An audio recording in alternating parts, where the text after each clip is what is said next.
Right. I think it is. All right. So I think I'm live. It's Q&A Friday, and I missed 12 o'clock. I'll tell you, I was on a very long call, and I apologize for not hitting my 12 o'clock time for Q&A Friday. And I know most of you are probably working right now, doing the voodoo that you do so well. So you might have to pick this up after the fact. But I have been quite busy, and so I'm going to have to. Hey, Dryan. I missed the 12 o'clock, and I'm like, oh my gosh, today is Friday. I totally forgot today was Friday. Didn't have it in my calendar, and so I thought I can't go into the weekend knowing I did not address Q&A Friday. So it's probably going to be a short one. Chris Folan, good afternoon. Glad to see you. So this is probably going to be a short one, but I'm going to hit it anyway. So a couple items came up. Where is it at? So I'm doing some work, and you all probably know. No, well, not all of you know about this, but we're working on some 2020 code changes, and that document has come along really well. I know all kinds of organizations are out there working on code changes and all that jazz. So it's great to be talking about that. But I'm going to start working on two other documents. NFPA, well, at least one other document. I can't work on too many. NFPA 70B is the document on maintenance. 70E is safe work practices. So you can tell I'm just a little discombobulated, but in any case, I'm going to start working on a 70B. I can't call it a code change document because 70B is going through a major overhaul. If you weren't aware of that, NFPA 70B is going from a guide to a standard. And what's the significance of that? And you'll say, well, nobody enforces 70B, bravo. And that might be partly true because there are Department of Energy, for example, does enforce that maintenance document. So, but most often maintenance is voluntary. All too often, maintenance is a very voluntary process. Hey, Ireland in the house. Yep. Hey, still at work. All right. I know I went late, so apologize. And Michael is on board. Thank you. So, Robert from Omaha. So, Robert, I'm just explaining how I missed my Q&A Friday on 12 o'clock. I totally forgot about it. Came down, hit the button, went live. Totally not prepared. That's what I love about being live. I've got all kinds of excuses. So I just want to let everybody know that I'm going to start working on a 70B document because I think it's important that we start building those materials now while we're in the process. So be mindful and look out for some materials and opportunities to participate in the development of that document. So from a question and answer perspective, I had some questions come in, maybe some comments, but some of those are, I think, good to recognize. So on one of my videos, and Ryan, I don't know if you've made this mistake in the past, but this gentleman says, talk or play music, not both. And I can't remember which one it was on, but well, actually, it's right there. My crawl spaces and the NEC. I was born prepared. I don't know about that. So on my crawl spaces one, I had some of my guitar music playing in the background. Ungood, apparently. And I would concur. I think that you either talk or you play music, but not both. It can be distracting, probably if I didn't have the volume up enough or I had it up too high. Why did they change? So there was another comment about the. This commenter says the two biggest complaints that they have with the National Electrical Code is A, they're too expensive, and B, stop catering to international. I'll just say international by inserting metric numbers everywhere. So I know they made some recent changes. They want to keep things aligned, but it is an international document. There are other people that use it. And even in the States, there are some people that might prefer metric. I don't know. But in any case, nothing I can do about that. So you know what? Here's my recommendation on things like that. Change what you can change. Accept what you can't. And make sure you know the difference between the two. And then you just yell, serenity now, and everything goes away. Nothing I can do about the metric. It's an international document. Costa Rica in the house. Hey, Nihad. So Costa Rica in the house. So 70B is going from a recommended practice to a standard. Yes. Yes, we are skipping the guide. We are going straight to a standard. We talked about the interim step, Chris, but we said, the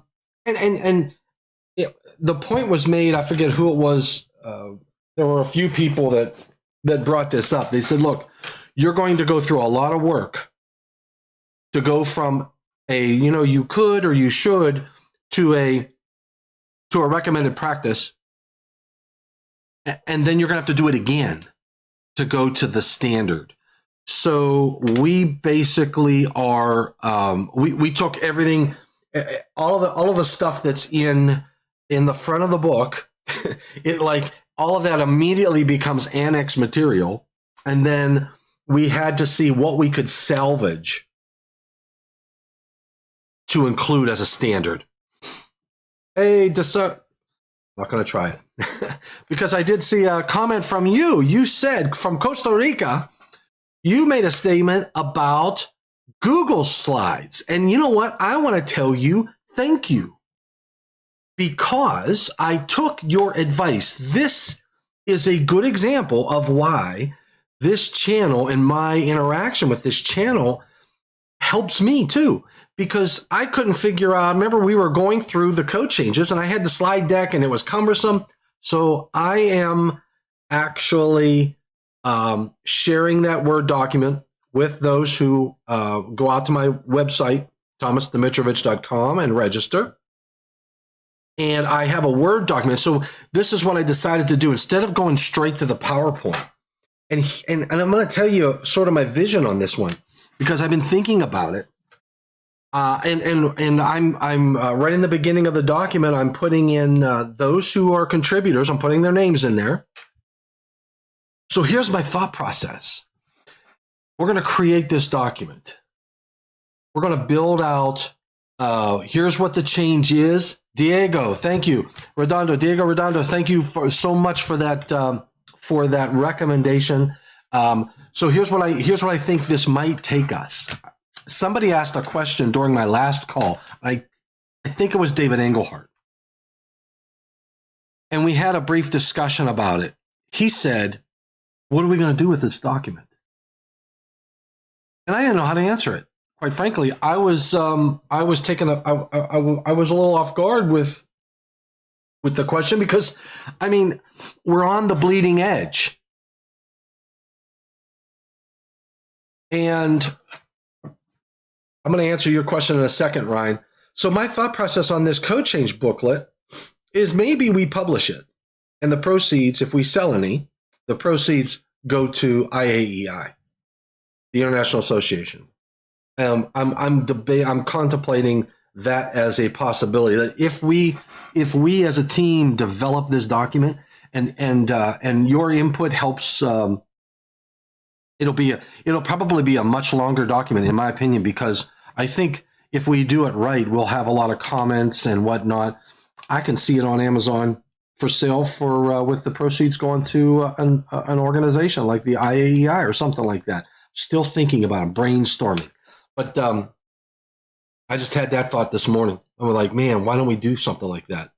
So anyway, thank you, Diego. I am using that, and hopefully you're engaged with that process as well, because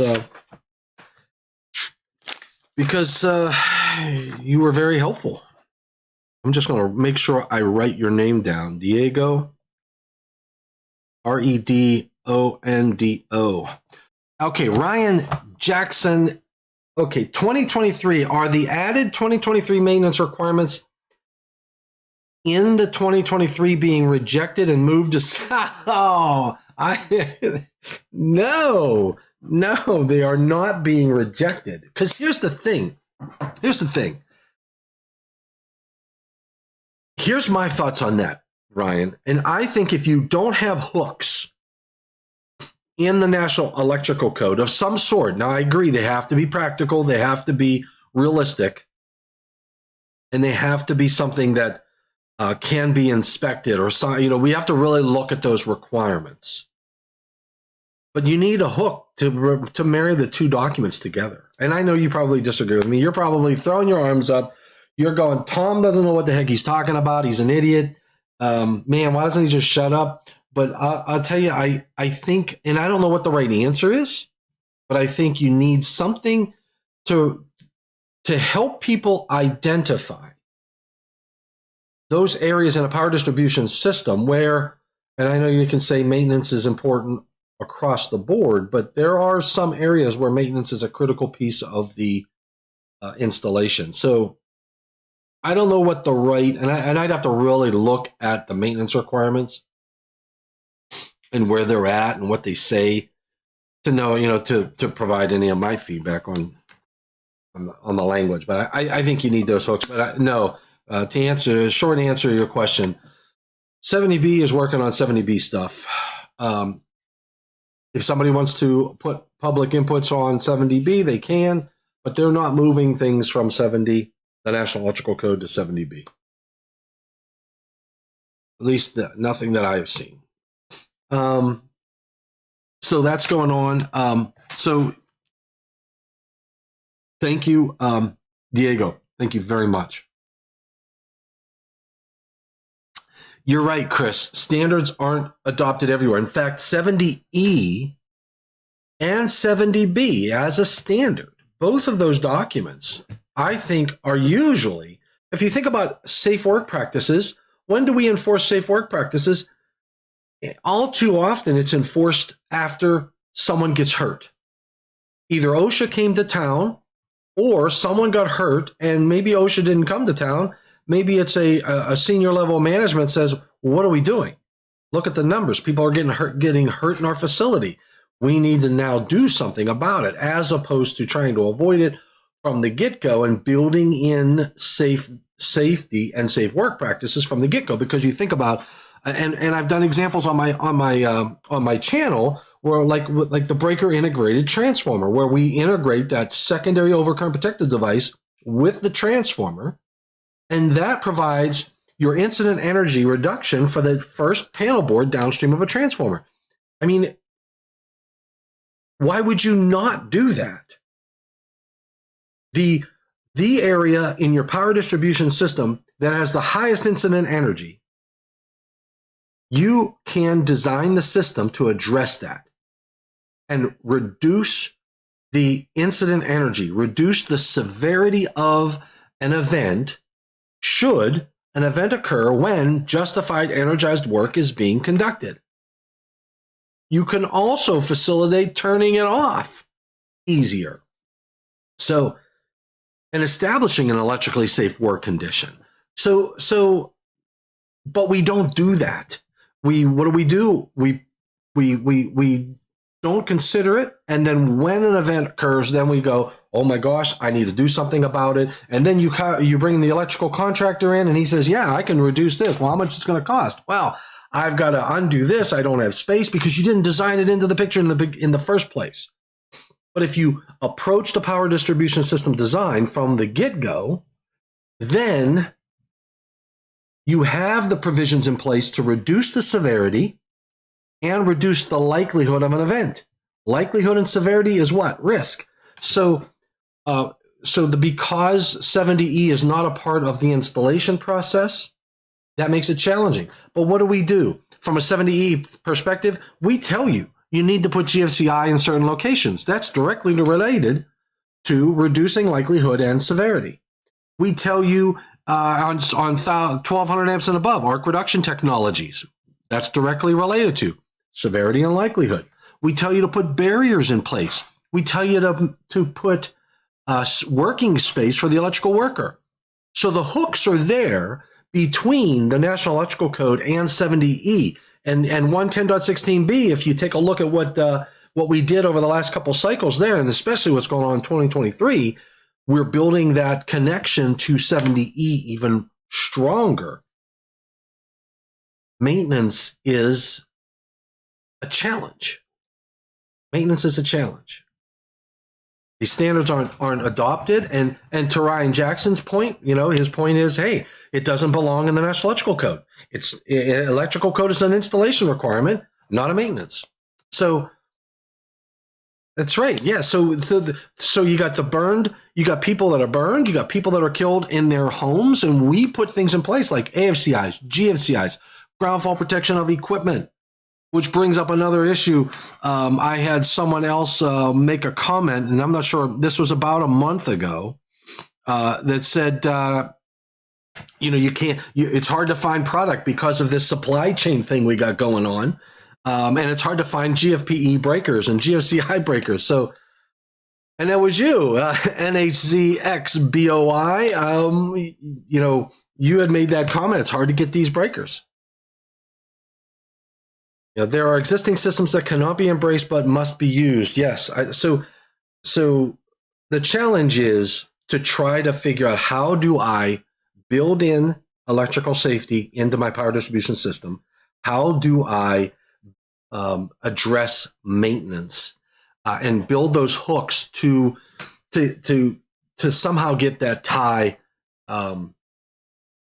together? So in any case, safety by design is an important part of it, and in designing the system with regard to maintenance, I think, is another important piece of the pie, which I'd love to figure out how to maybe write a document that addresses that.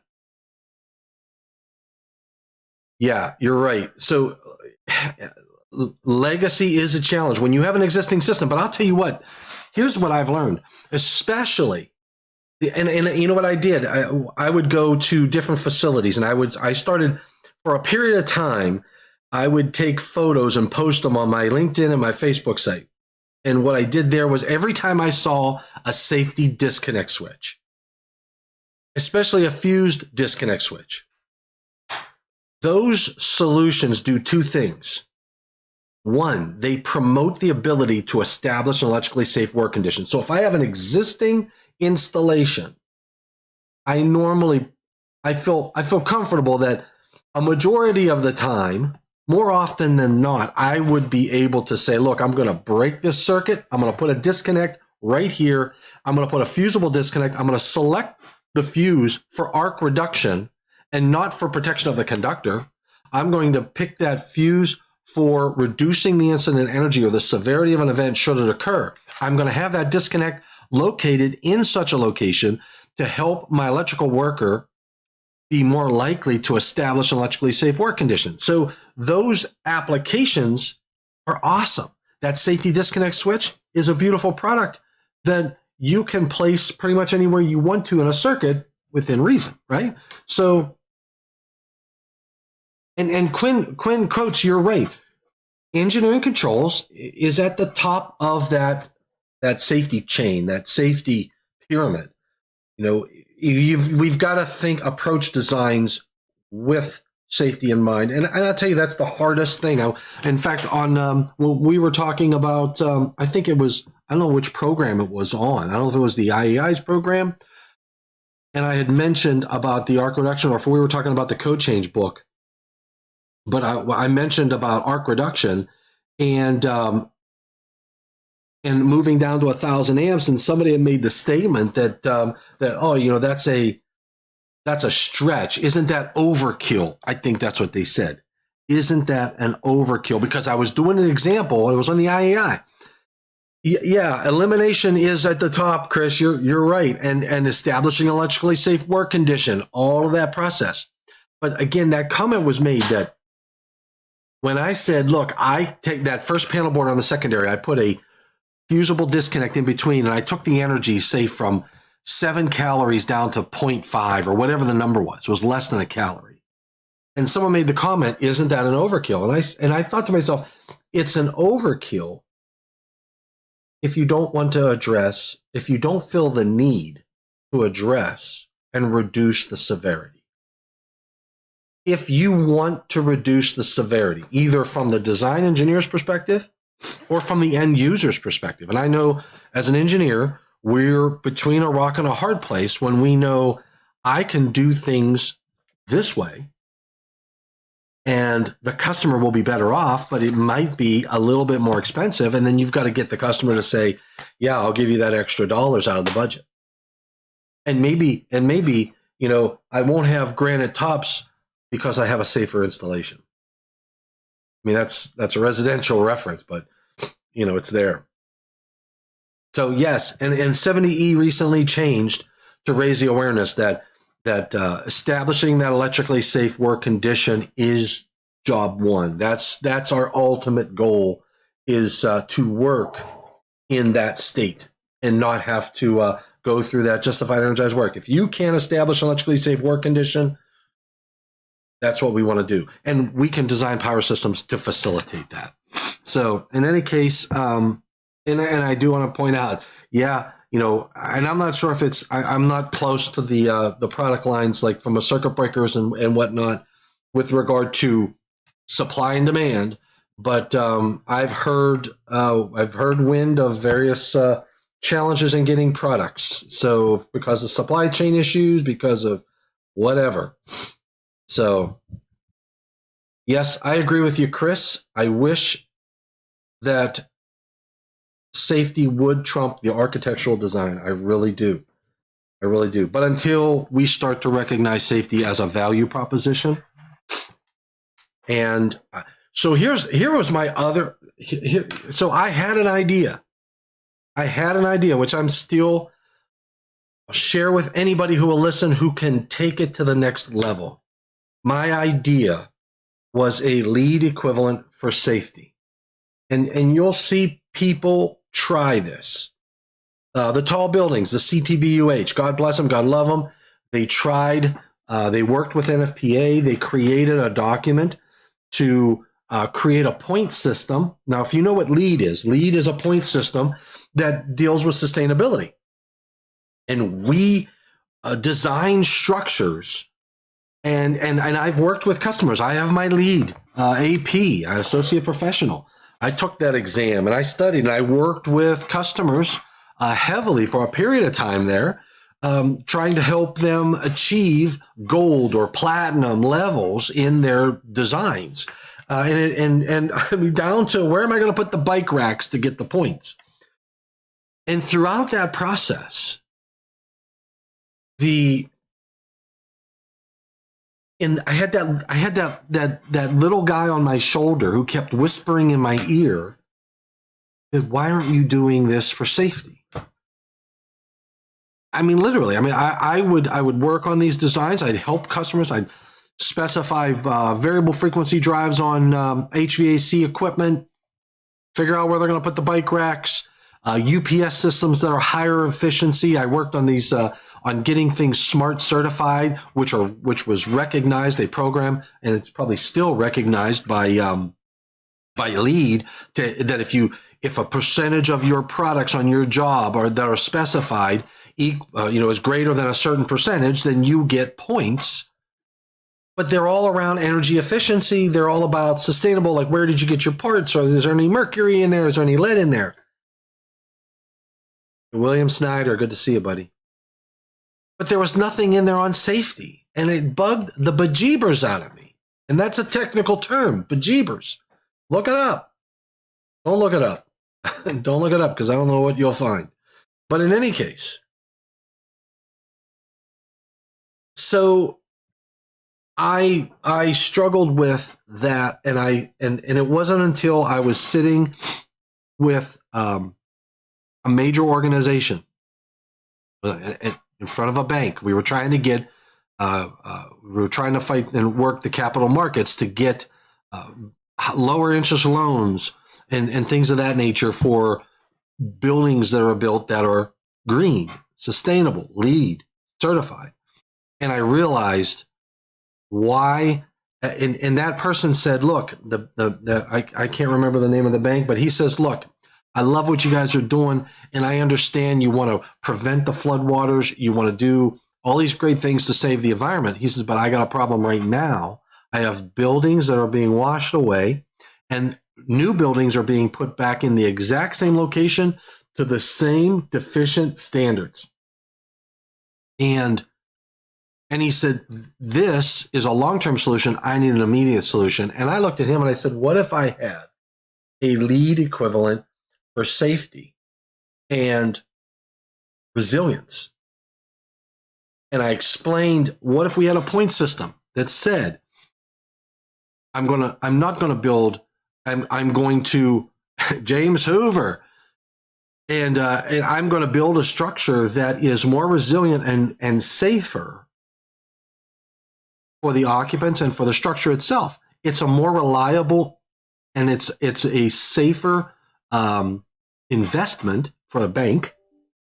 And he looked at me and said, I can get my arms around that. So I think that has value, a point related system that is like LEED, and I called it leadership and safety through design listed. If you take a structure and you look at it through the eyes of safety and resiliency, you'll make different design decisions, and you give points based upon the impact to both of those parameters. We started down that road. I could not get an organization to own it, but everybody works in their silos. The electrical guy wants to work in his silo, the mechanical guy in his silo, the shingles and the structure guy in their silos. The tall buildings wanted to work on just the tall buildings. And I think it's a holistic approach. So in any case, that's my soapbox, and I just got on it and I'm getting off it. All right. What are the other questions?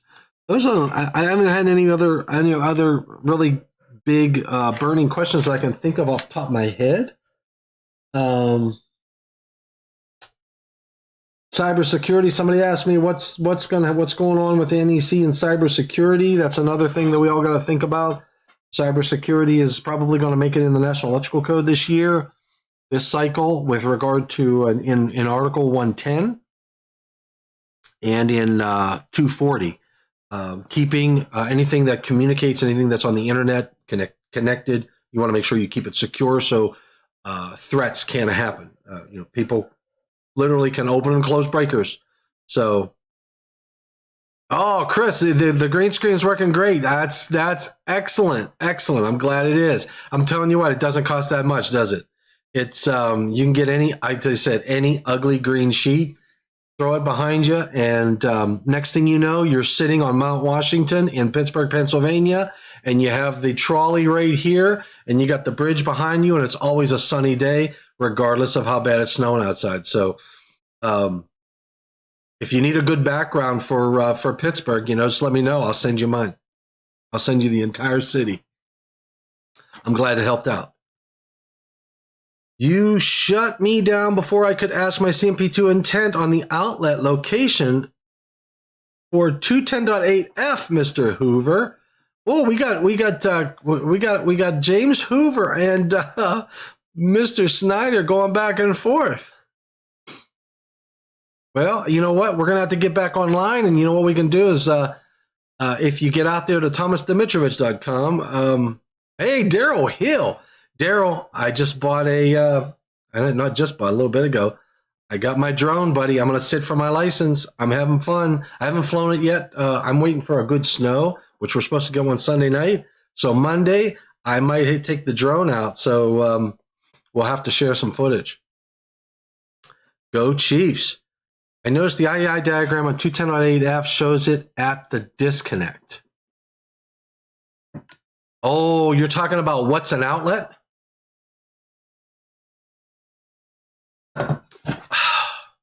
So on 210.8F, I don't know if my changes book is here. I got to go behind the green screen, Bill. 1 second.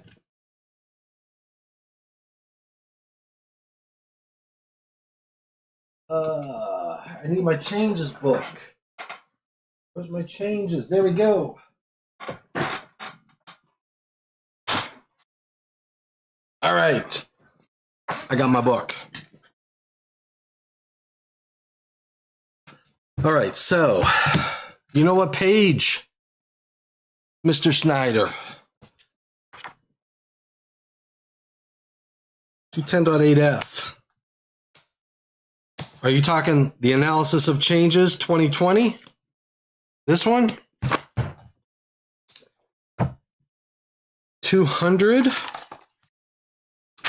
210.8. A runny nose. E-F. I just ripped the fabric of society. I went straight into the Monongahela.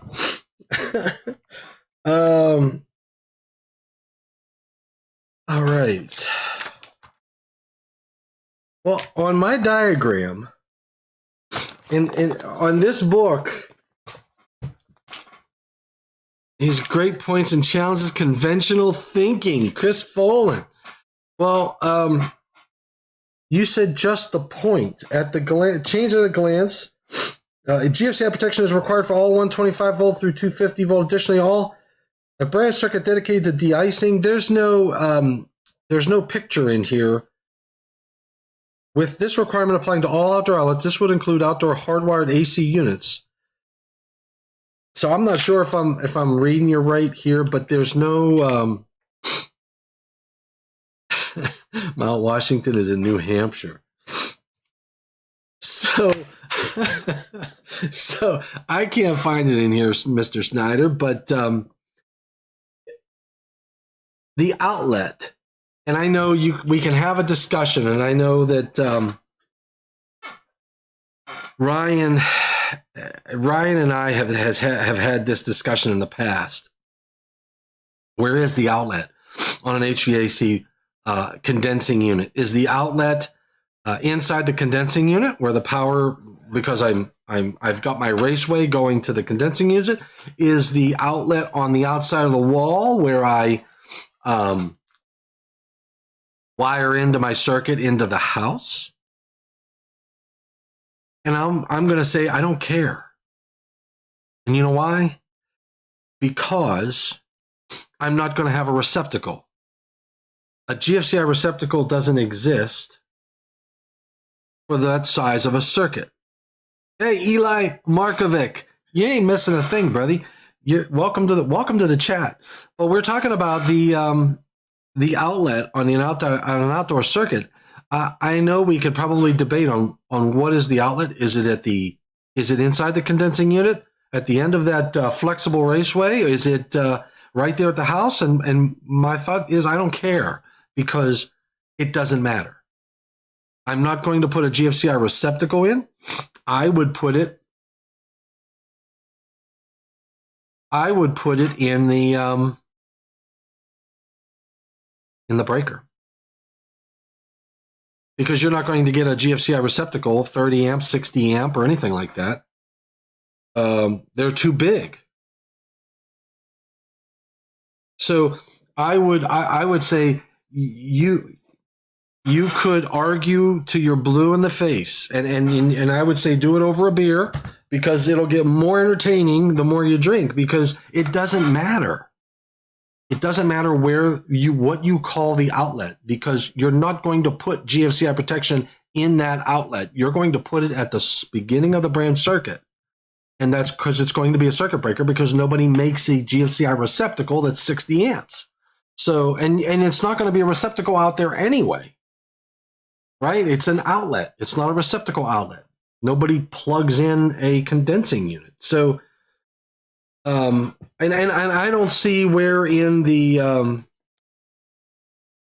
analysis of changes for the 2020 version where they actually point to the outlet. Now, he may have it in the language, but and I'm not going to read it. Go out and get your copy of the analysis of changes from the IAEI. So here's what I like about this document. We're working on something. I'm working on something because I do presentations and whatnot for our customers from an Eaton perspective. I try to help my sales folks and my application engineers who are out in the field working with customers understand the National Electrical Code. So I will look at a book with regard to, I will look at the National Electrical Code through the eyes of applications of solutions. But this is written by the electrical inspectors through the eyes of the inspector, from everybody who is sitting on each of the code making panels. So they've got 18 code panels, and IAEI has 2 people on every panel, and they work hard to bring what they know about the changes of the code. And I would say the IAEI writes a book. I have a copy of theirs. I'm going to rip through the Monongahela River here, and I've got NECA's version of the 2020 code changes, the IEC's version of the 2020 code changes. So having different perspectives on the same change is, I think, very valuable from fully understanding the change that has occurred. And what do the inspectors think about it? What do the NECA contractors think about it? What do the IEC contractors think about it? If you see a manufacturer come out with something, what's their perspective on it? Everybody, what's nice about the code process is you sit down at a code panel, you've got all these different people representing all these different organizations. We all bring something different to the table. I bring a manufacturer's perspective. I can tell you, I can't make that product, or that product doesn't exist, or that product doesn't operate that way. An inspector will say, I can't enforce that. And here's why I can't enforce that. Or yes, I can enforce it. Or if you wrote it this way, it would be easier to enforce. And a contractor may say, I can't install things that way, or I can't design things that way, or I don't have enough room in that application. So everybody brings something different to the table. So, some people say, well, there's so many people writing code change books out there. I mean, every manufacturer comes up with their little version of it. Every organization has their version of it. NFPA will have the book, the handbook. All of those are great resources, and I would say eat them up, be a sponge, read as many of those as you can, because they all will bring something a little different to the table, and they'll all include a different perspective and maybe a little bit more information that another entity doesn't have in their booklet. So it's very important to bring that together. And Eli, yes, the handbook is a great resource for you. I've had some people make a mistake and try to enforce the blue text inside of the handbook. You can't, been beating on this subject myself. Love the handbook. I also like Ryan Jackson's books as well. They are great for opening up discussions. Absolutely. I mean, everybody has something, and everybody will have that soapbox, right? That they're passionate about. Don't learn something from it. When someone gets on their high horse or gets up on that soapbox, there's something to learn. In my opinion, there's something to learn from it. Either they're right or they're wrong. and they just don't know it. But in any case, everybody has an opinion. If you don't have one, I'll give you mine. If you put out the outlet at the breaker, then it's not an outdoor outlet. If you put the outlet, no, so here's the things. I can call you Bill. The outdoor outlet. Remember what it says. What the code says in 210.8F.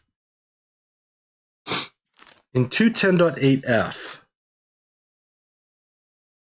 it says all outdoor outlets for dwellings other than those covered in 210.8A3, exception to 3, that are supplied by single phase, brand blah, blah, blah, 50 amps or more, blah, blah, blah, shall have ground fault circuit interrupter protection for personnel.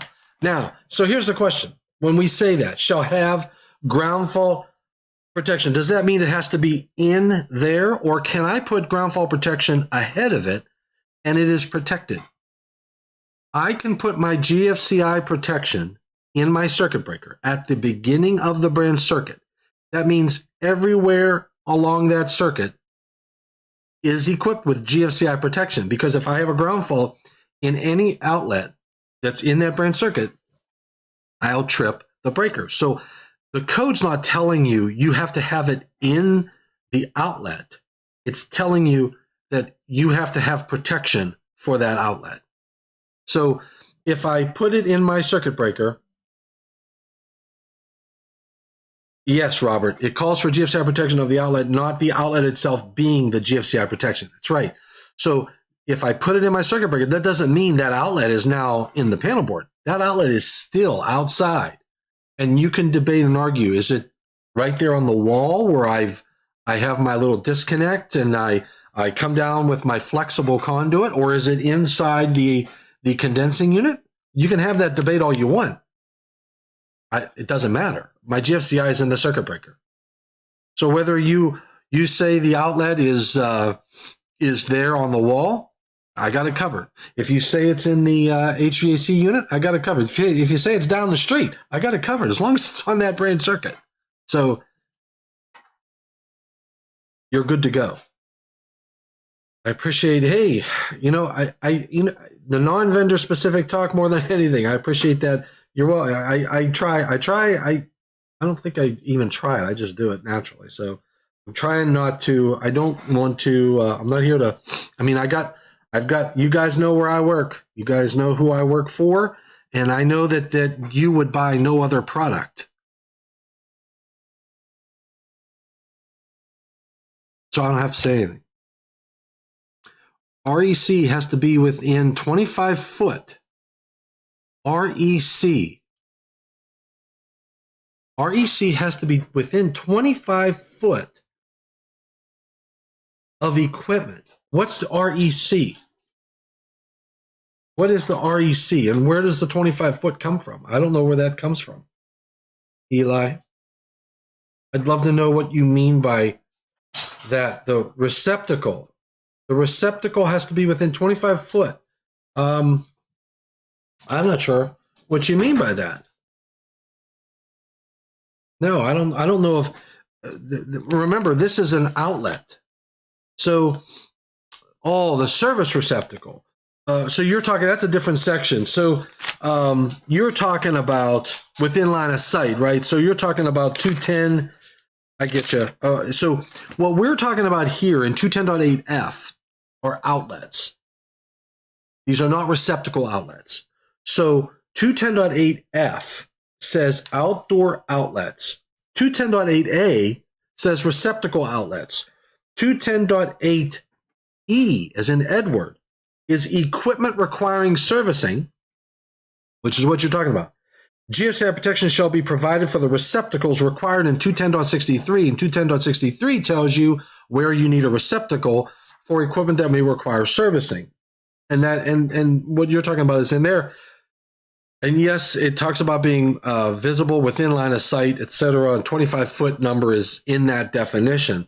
But what we're talking about in 210.8F, not a receptacle, it's just an outlet, which means it could be a receptacle outlet, it could be a lighting outlet, it could be a power outlet, whatever you want to call it.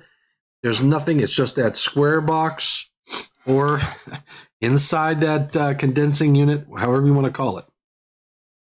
Agree. You could GFCI the main, and now while the house would not need another GFCI, that would make troubleshooting a nightmare and practically a second thought. And yeah, Chris, you're right. I could put GFCI protection upstream in feeders. In fact, in 215, in Article 215, there's a provision for that. Although I don't think that you need that provision. I mean, I don't know why. I don't even know. I just don't understand. Ground fault circuit interrupter protection for personnel in 215.9 says feeders shall be permitted to be protected by a ground fault circuit interrupter installed in a readily accessible location in lieu of the provisions for such interrupters as specified in 210.8 and 590.6. But I could put it at my service equipment, so there probably should be something in 230, but I don't need it. Because if I'm providing GFCI protection for that circuit, regardless of where it's at upstream, I'm covered. But the practicality of that becomes a challenge, right? Maggie, come here, girl. Come here. So, the practicality of that, taking out more, makes that a challenge. It seems like F could go away if AC was added to D.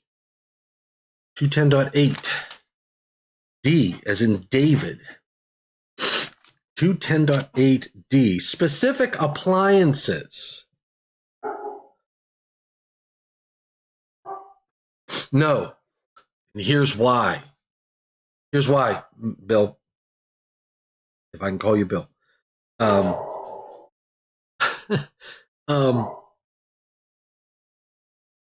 210.8F doesn't apply just to HVAC. Anything I have outside, I could have a pump. I could have, it's not, 210.8F is all outdoor outlets. I'm minus what the exception for that lighting and whatnot. Willie, all right, that's right, Willie. And you did say that. That's right, you did say that. Sorry. So, all outdoor outlets. If I narrowed it down to just HVAC and said I'm going to remove F, then I eliminate protection of other equipment that would be outdoors connected to outlets. That's not cord and plug connected. HVAC is not the only thing. The only one that can come. One other one that comes to my mind off the top of my head is your, like, say, your well pumps or something like that. But you'll say those are receptacle connected. Most of them, I agree. Some of those are hardwired. So 210.8F is much more generic than just HVAC. Hopefully that makes sense. Nihad says, a while back we talked about having a program on 210.8F, but you know what? I think you're right, Nihad. That would be a good idea, and we could do some homework and help people understand what are all of those non-cord and plug connected loads that would be impacted in addition to HVAC. In the 2023 draft, remember, in the 2020 code, D covers outlets as well because it's the appliance. Whether it's a cord and plug connected appliance or a hardwired appliance, because, well, yeah. So the fact that remember 422, Article 422, or an Article 422 is your appliances, and the requirements for GFCI protection in 422.5 in the 2020 code don't specify whether it is a cord and plug connected or a hardwired, so it doesn't matter. If we put HVAC in here, which I guess it's an appliance. I'd have to see what the definition of appliance would be. But I'd have to look and see. Is an HVAC condensing unit an appliance? That's a question. Ryan Jackson, if you're out there, love to know your opinion on that one. But in any case, if you did put HVAC condensing unit in here or HVAC equipment, then yeah, you would have it covered, and you'd have it covered in D. But that doesn't mean you don't need F. Is my point. Because there are other types of equipment that are not cord and plug connected that you may find outside because it's an outlet.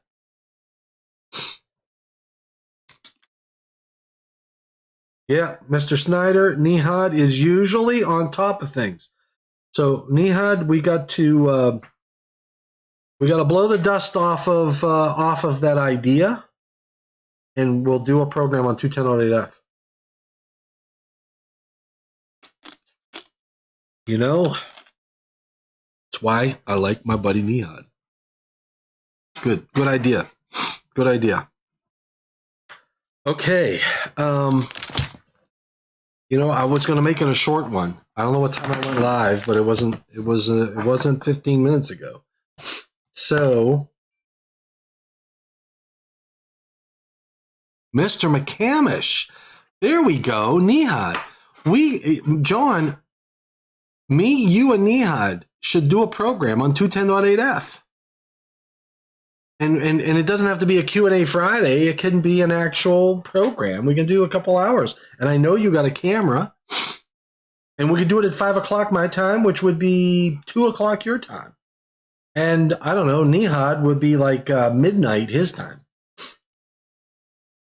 That'd be fun.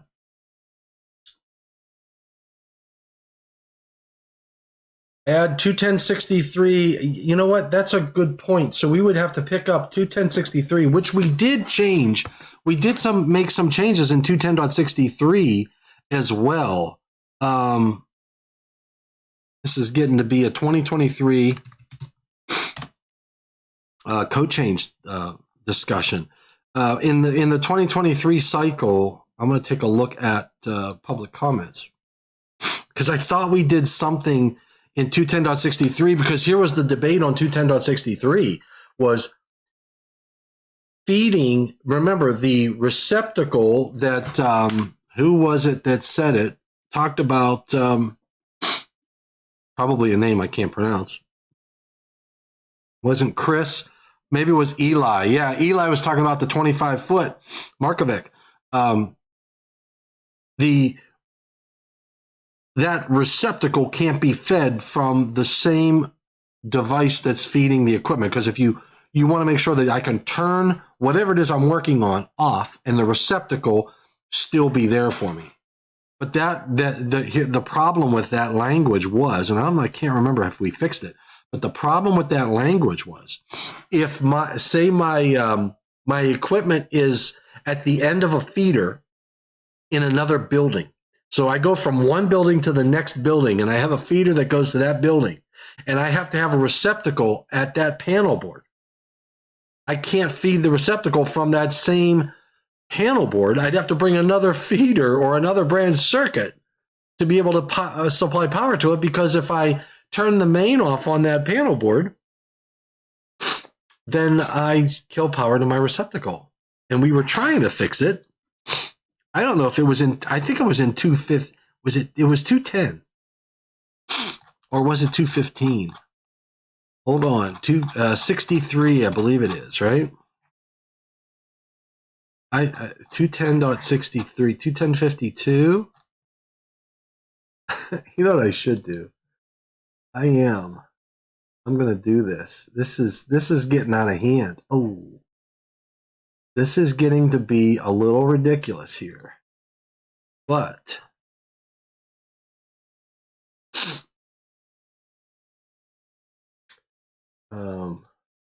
oops.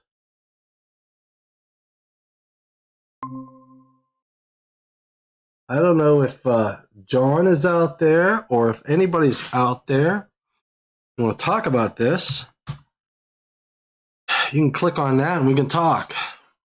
I just put a Google Meet in there. If you feel like chatting, we can try something on the fly, because here on my channel, we live on the bleeding edge of technology. Appliance.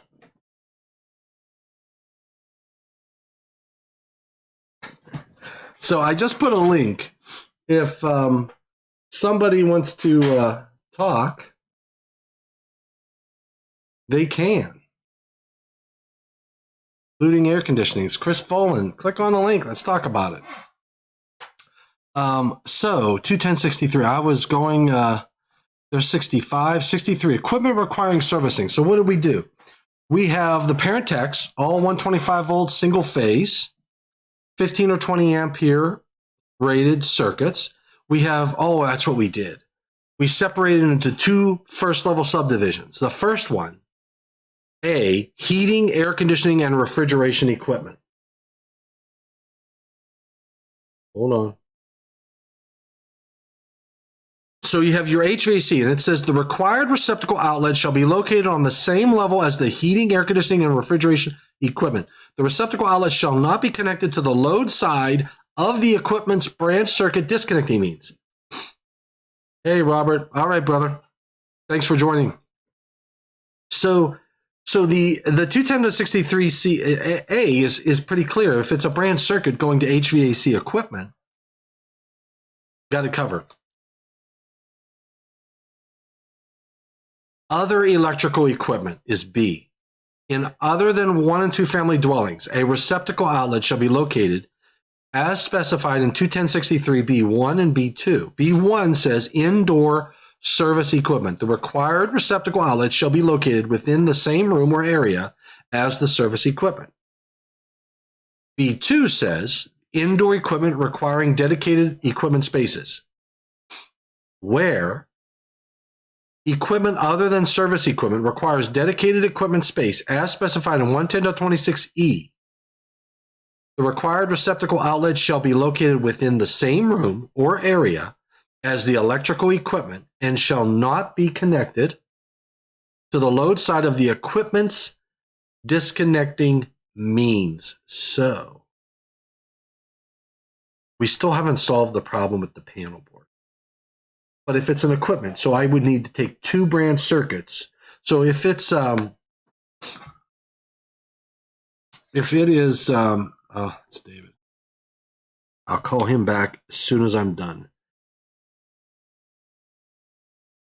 So what we try to do is, in that disconnecting means discussion,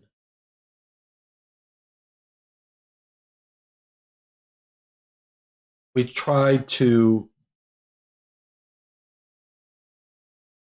address the fact that if you disconnect power to the equipment, you still have an energized receptacle and it's GFCI protected. But we still didn't address that panel board. That's the first panel board inside of a piece, like another building with feeder going to it. Still haven't addressed the receptacle that's required for that piece of equipment. So, Nihad, Willie, I agree with you that hardwired appliances should be GFCI protected. Unfortunately, it's not that easy to get it through CMP2. I'll tell you what, though.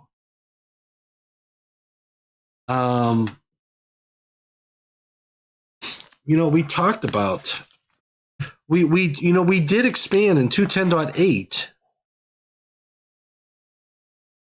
We expanded GFCI protection in 210.8D as in David, which goes beyond just the receptacle stuff. So we have electric ranges, ovens, counter-mounted cooking units, clothes dryers, and microwave ovens. So we did expand that capability, and that I think is a good thing. But to Nihad's point, it's really hard to get expansion of GFCI. It really is. I mean, we had some really good data from, I guess that's a bad way to put it. We had a lot of data on deaths that would support the expansion of GFCI from the Consumer Product Safety Commission. We still couldn't get that expansion. One day we will. Maybe in my lifetime. Maybe not. All right. Listen, I went too long. Thanks. I'm sorry I was late. I was supposed to go live at 12 today. Completely. I was on, actually, in my defense, I was on a phone call and it went through 12, but then I forgot about it. And when I remembered, I did hit the live button and we made it happen. So, and we parted the waters at the Three Rivers. And now the boats can flow again. All right, everybody. Thank you. Nihad, thank you. Hope Egypt is treating you well. Can't wait to see you, brother. Chris Foland, Robert from Omaha, I know you're not here, but thank you. Mr. Snyder, I know you left as well.